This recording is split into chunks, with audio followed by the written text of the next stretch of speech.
먹을 시간이 없어서요. 김밥으로 때웁니다.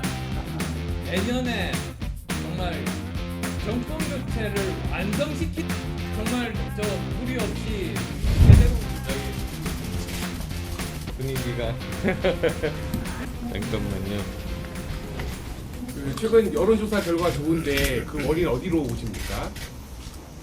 아마도 많은 분들이 이번 선거에서 가장 중요한 점이 한 표라도 더 다음 총선에서 표를 가져올 수 있는 사람, 한 사람이라도 더 당선시킬 수 있는 사람, 거기에 초점이 맞춰져 있지 않겠습니까? 그런 생각들이 아마 전국적으로 지금 퍼져나가고 있다고 생각합니다. 그 나경원 전 의원 불출마에 따른 반사 효과다 뭐 이런 지적들도 좀 있는데 어떻게 보시는지요? 저는 꼭 그렇게 생각하지는 않는 것이 이분들도 이제 냉정하고 아주 객관적으로 우리 당을 위해서 생각하시는 당원분들이십니다. 그래서 결국은 그러면 이제 남아있는 후보들 중에서 누가 더 득표력이 있는가, 누가 더 확장성이 있는가, 그리고 특히 지금 지난번 총선은 우리가 수도권에서 패배한 게 가장 큽니다.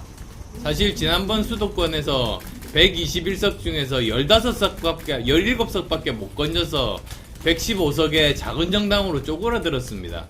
그래서 누가 수도권에서 이길 것인가, 이제 그런 것으로 객관적으로 판단하실 겁니다. 그 나경원 전 의원 직접 뭐 연락을 하시는지 아니면 앞으로 뭐 본선 과정에서 연대 가능성이 있다고 보시는지. 그날 제가 위로의 말씀을 드렸고 거기에 대해서 답을 받았습니다. 그리고 어느 정도 시간을 달라고 해서 저는 시간을 지금 드리고 있습니다. 기다리고 있습니다.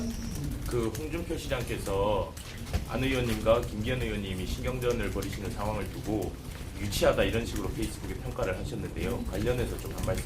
예, 뭐 신경전 벌인 적은 없는데요. 뭐 일단은 아마 뭐 여러 가지 뭐 그런 사항들에 대해서 개인마다 다 각자 어떤 의견들이 있을 수 있지 않겠습니까?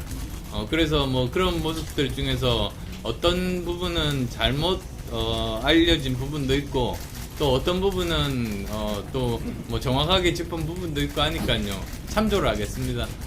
그 당내 지분이 약하다 이런 공세가 좀 계속되고 있잖아요. 좀 어떻게 보시는지요? 저는 그건 굉장히 큰 장점이라고 생각합니다. 오히려 저는 대거 만약에 당대표에 당선되면 대거 낙하산 부대를 보내가지고 공천 파동을 일으킨 게 지금까지 여러 번에 걸쳐서 있었습니다. 그렇지만 저는 개파가 없기 때문에 저는 절대로 그런 짓을 하지 않을 겁니다.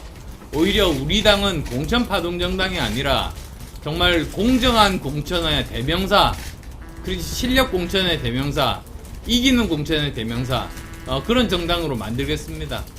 그 경쟁주자 그 지금 김기현 의원 관련해서 김연경 남진 사진 논란 계속되고 있잖아요. 어떻게 보십니까?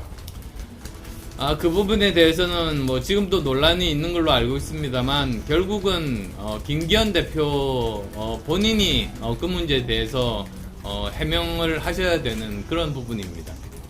그 장지원이랑 캠프 관계자들이랑 좀 통화가 있었다 이런 보도가 있었고 아침 라디오에서도 어느 정도 말씀하셨는데 친윤 관련해서도 말씀을 해주셨단 말이죠. 윤심 관련해서도 좀 말씀 좀 부탁드리겠습니다. 네, 사실 제가 직접 통화를 하지 않아서 정확한 내용은 제가 잘 모릅니다.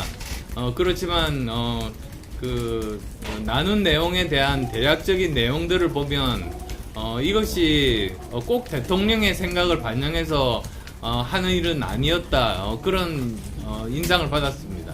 김기현이 용심 100%가 아니다. 이 말씀을 아침에 해주셨는데 그 부분을 이해되나요? 그러면? 네, 그렇습니다. 다른 의원분들 전화를 많이 받고 있다고 아침에 하셨는데요. 주로 현역 의원님들이 어떤 말씀을 주셨는지 궁금합니다. 현역 의원분들이 걱정이 많으십니다. 과연 우리가 이렇게 내부에서 분열되는 모습들이 국민들이 과연 좋게 보실 것인가. 그리고 사실은 객관적으로 지난달 갤럽 조사를 보면은 그 당시에 거의 그 정당의 지지율은 비슷했지만 다음 총선에서 일당이 되기를 바라는 게 민주당은 49%, 국민의힘은 36%가 나왔습니다.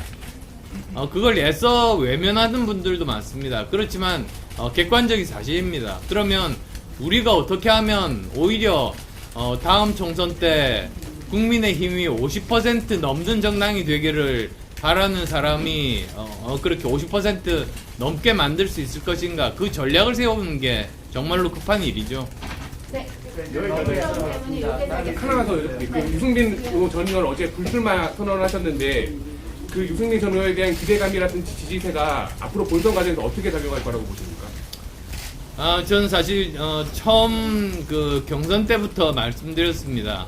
저는 가능한 많은 분이 나오면 좋겠다. 그래야지만 국민들의 관심을 불러일으키고 어느 누구가 이 대표가 되더라도 그 컨벤션 효과를 얻을 수 있겠다.